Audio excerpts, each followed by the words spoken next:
भारत का इतिहास उन महापुरुषों से जगमगाता है जिन्होंने अपनी आत्मा को राष्ट्र के लिए समर्पित कर दिया।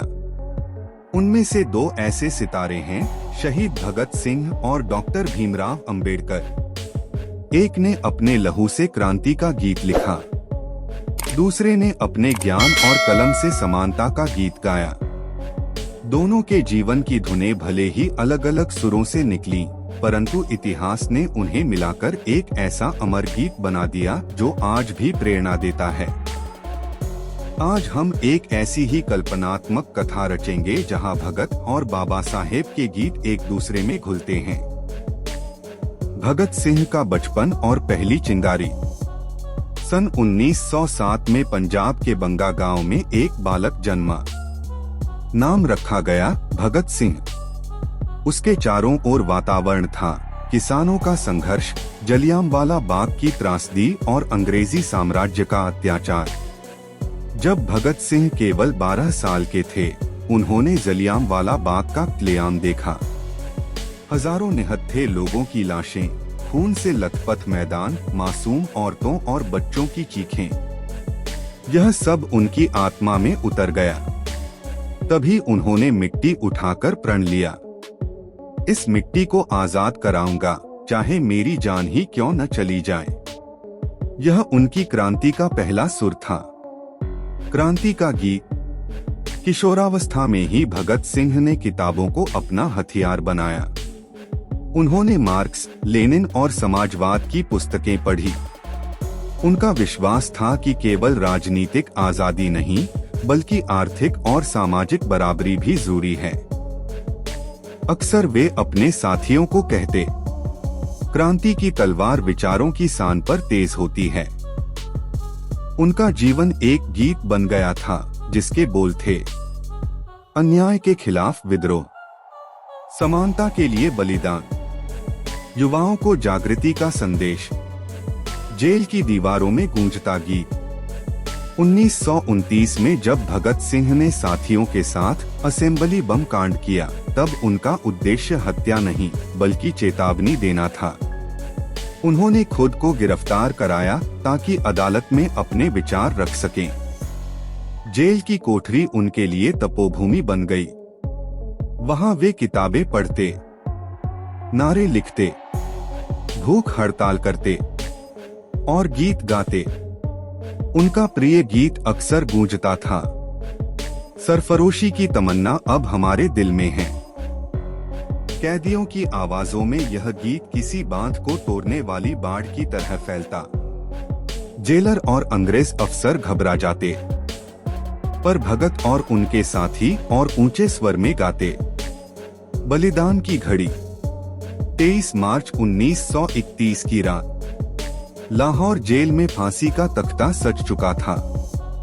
भगत सिंह अपने मित्र राजगुरु और सुखदेव के साथ मुस्कुराते हुए कदम बढ़ा रहे थे। जेलर ने कहा, आखिरी इच्छा क्या है? भगत ने उत्तर दिया, बस इतना कि हमारी मौत के बाद भी यह क्रांति का गीत गूंजता रहे। और सचमुच जब तीनों फांसी पर चढ़े तो उनकी आवाज अब भी गूंज रही थी, इंकलाब जिंदाबाद। बचपन और पीड़ा का पहला सुर। 14 अप्रैल 1891 को महू, अब डॉक्टर अंबेडकर नगर, मध्य प्रदेश की धरती पर एक बालक ने जन्म लिया, भीमराव अंबेडकर। पिता ब्रिटिश सेना में सूबेदार थे, परंतु परिवार अछूत कहे जाने वाले समाज से था। भीमराव का बचपन उन अपमानों से भरा था जिनकी कल्पना भी कठिन है। स्कूल में उन्हें छूने नहीं दिया जाता, पानी के घड़े को छू नहीं सकते थे, उन्हें हमेशा जमीन पर बिठाया जाता। लेकिन इन अपमानों के बीच ही एक गीत जन्म ले रहा था, शिक्षा और आत्मसम्मान का गीत। बचपन में ही उन्होंने ठान लिया, ज्ञान ही वह दीपक है जो अंधकार मिटा सकता है। शिक्षा का उजाला। भीमराव ने कठिनाइयों को चुनौती मानकर पढ़ाई में असाधारण उपलब्धियां हासिल की। एल्फिंस्टन कॉलेज, मुंबई से स्नातक, कोलंबिया विश्वविद्यालय, अमेरिका से PhD, London school of economics से डॉक्टरेट, जहां उनके साथी सुख सुविधाओं में पढ़ते, वहीं बाबा साहेब भूख और गरीबी झेलकर किताबों से अपना भविष्य गढ़ते। वे कहते थे, शिक्षित बनो, संगठित बनो और संघर्ष करो।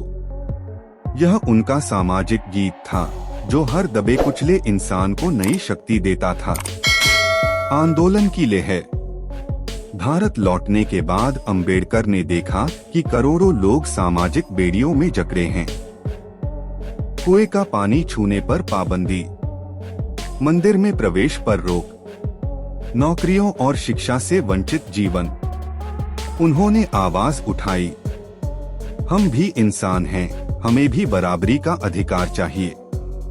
महाड़ सत्याग्रह 1927 में उन्होंने हजारों साथियों के साथ सार्वजनिक तालाब से पानी पिया और सदियों से चली आ रही बेड़ियों को तोड़ा। नासिक मंदिर प्रवेश आंदोलन ने धार्मिक भेदभाव को चुनौती दी। इन आंदोलनों से बाबा साहेब का गीत और ऊंचे स्वर में गूंजा। राजनीति और प्रतिनिधित्व। जब ब्रिटिश सरकार ने भारतीयों को प्रतिनिधित्व देने की बात की, तब अछूतों के लिए अलग चुनाव मंडल तय किया गया। बाबा साहेब इसे न्याय की दिशा में पहला कदम मानते थे, लेकिन गांधी जी को यह विभाजन मंजूर नहीं था। उन्होंने भूख हड़ताल शुरू कर दी। अंततः पूना पैक्ट 1932 हुआ, जिसमें अछूतों को विशेष आरक्षण मिला। यह समझौता बाबा साहेब के लिए आधा गीत था, जीत भी हार भी, समानता की ओर कदम भी, समझौते का दर्द भी। संविधान रचना गीत की सबसे ऊंची धुन।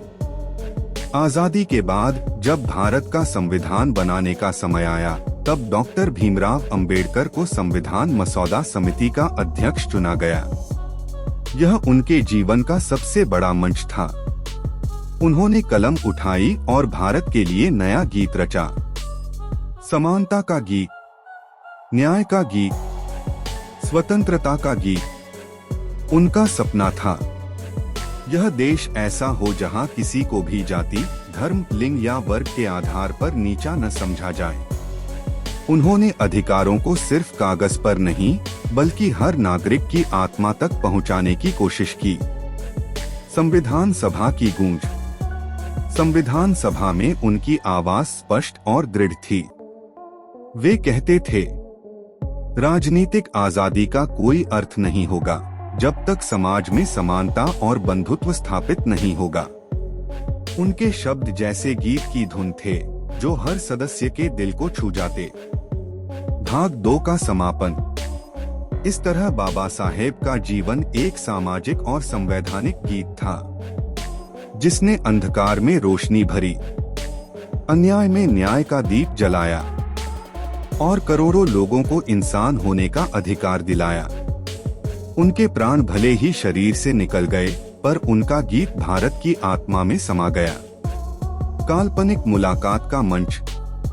सन 1929 की एक कल्पनात्मक संध्या है। दिल्ली के किसी पुराने पुस्तकालय के आंगन में दीपक जल रहे हैं। चारों ओर सन्नाटा है, पर भीतर विचारों की आंधी है। एक ओर खड़े हैं भगत सिंह, आंखों में ज्वाला, चेहरे पर मुस्कान, हाथ में किताब और दिल में क्रांति का तूफान। दूसरी ओर खड़े हैं बाबा साहेब अंबेडकर, आंखों में गहराई, माथे पर चिंतन की रेखाएं, हाथ में कलम और दिल में समाज का दर्द। इतिहास में वास्तविक रूप से दोनों की सीधी मुलाकात नहीं हुई, पर कल्पना में यह क्षण ऐसा लगता है जैसे दो गीतों की धुनें एक ही मंच पर गूंज रही हों। संवाद, गीत और विचारों का आदान प्रदान। भगत सिंह। बाबा साहेब, मैं जानता हूँ कि आजादी केवल हथियारों और बलिदान से ही नहीं मिलेगी, लेकिन गुलामी की जंजीरें तोड़ने के लिए क्रांति अनिवार्य है। मेरे गीत में लहू की धारा है, विद्रोह का शोर है। बाबा साहेब। भगत, तुम्हारा गीत ज्वालामुखी है, पर हमें उस ज्वाला से भविष्य भी गढ़ना होगा। यदि समाज की जड़ों में जाति और भेदभाव रहेंगे, तो आजादी अधूरी होगी। मेरा गीत संविधान और समानता का है। भगत सिंह मुस्कराते हुए। मैं मानता हूँ क्रांति सिर्फ सत्ता बदलने का नाम नहीं है, यह तो सोच बदलने की प्रक्रिया है। और आपकी कलम बाबा साहेब वही सोच बदल सकती है। बाबा साहेब, और तुम्हारा बलिदान उस कलम को ताकत देता है। तुम्हारी शहादत ने युवाओं की नसों में जोश भर दिया है। यही जोश संविधान को अपनाने में मदद करेगा। दोनों की आवाजें जैसे एक ही गीत के अलग अलग अंतरे बन जाती हैं। गीत की धारा। कल्पना की इस मुलाकात में दोनों मिलकर जैसे एक ही गीत गाते हैं। भगत सिंह का सुर इनकलाब जिंदाबाद, बाबा साहेब का सुर शिक्षित बनो, संगठित बनो, संघर्ष करो। इन दोनों सुरों का संगम बना। इनकलाब तभी जिंदा रहेगा जब हर इंसान को बराबरी मिलेगी। आने वाली पीढ़ियों के लिए संदेश। समय बीत गया, भगत सिंह का शरीर मिट्टी में समा गया, पर उनका गीत हवा में तैरता रहा। बाबा साहेब ने संविधान लिखकर समाज को नया जीवन दिया, पर उनके विचार आज भी धड़कते हैं। आज का भारत जब स्वतंत्रता दिवस मनाता है तो उसमें भगत का बलिदान गूंजता है। जब लोकतंत्र और संविधान का जश्न मनाया जाता है तो उसमें बाबा साहेब की कलम की गूंज होती है। दोनों मिलकर आने वाली पीढ़ियों से कहते हैं, क्रांति और संविधान दोनों जरूरी हैं। बिना बलिदान के आजादी नहीं, और बिना समानता के आजादी अधूरी है। निष्कर्ष, इस कहानी का सार यही है कि भगत सिंह का गीत हमें जोश और बलिदान सिखाता है। बाबा साहेब का गीत हमें शिक्षा, समानता और न्याय सिखाता है। दोनों की धुनें मिलकर एक ऐसा अमर गीत बनाती हैं जो हर भारतीय के दिल में गूंजता है। दोस्तों, ये था आज का सफर। अगर आपको वीडियो पसंद आया तो इसे लाइक, शेयर और सब्सक्राइब जरूर करें। आपका छोटा सा सहयोग हमें और भी प्रेरित करता है ताकि हम आपके लिए ऐसे ही मोटिवेशनल और देशभक्ति से जुड़े वीडियो लाते रहें। अगले वीडियो में मिलते हैं एक नई सोच और नए संदेश के साथ। जय भारत, जय संविधान।